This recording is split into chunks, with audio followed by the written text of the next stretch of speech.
Good afternoon, ma'am. My name is Jerwin Bacani, Criminology 3, Block 3. I will going to examine the handwriting which belongs to my sister, Venus de Guzman Bacani. This is my name, which was written by my sister. What I have observed in the first letter of my name is that there is a narrow loop on the upper part and a wider loop on the lower part of the letter J.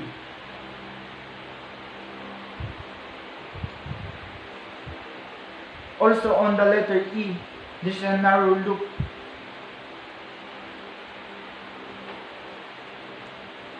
and the letter W. Garland is observed.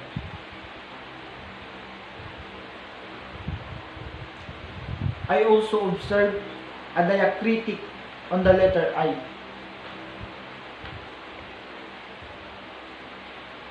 An initial stroke in the upper part.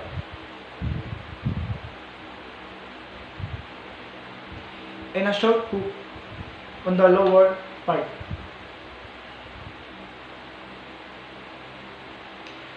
An initial stroke is also observed in the letter N.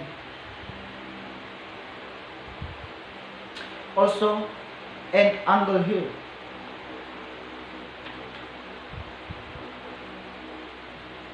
And a short hook on the lower part of it.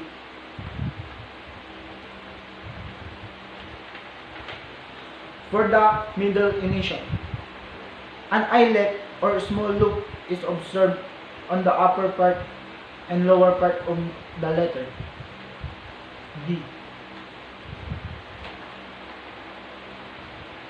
An open loop is also observed in the letter D.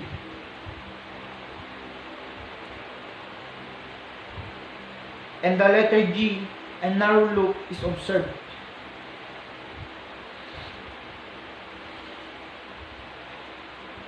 Pen pressure is also observed in the upper part.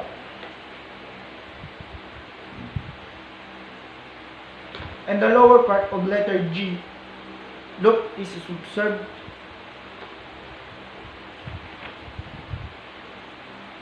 And a thick or small stroke is also observed.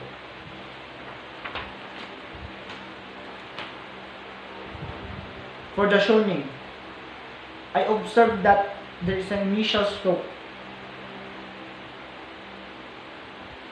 and a loop on the letter B. Also, I observed a hook.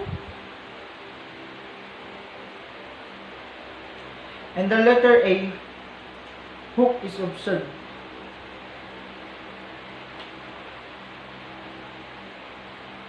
And a disconnection is also observed.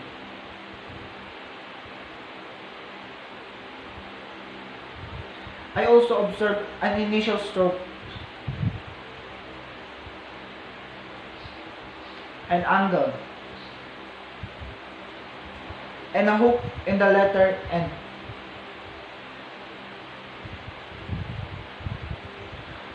For letter I, initial stroke is observed,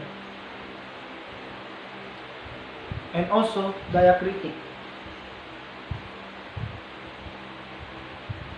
On the other hand, I observed that there is a connection stroke between the letter G, E, R, and W.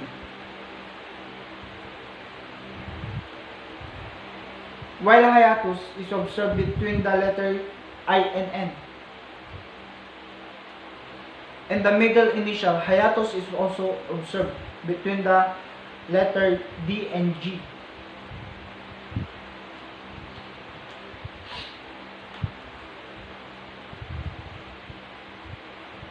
In the shortening, I observe a hiatus between the letter B and A.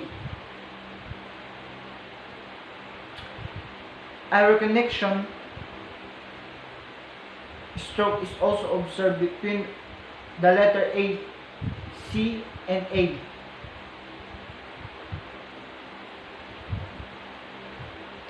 While I observed, I hiatus between the letter A, N, and I. My full name was written in large size.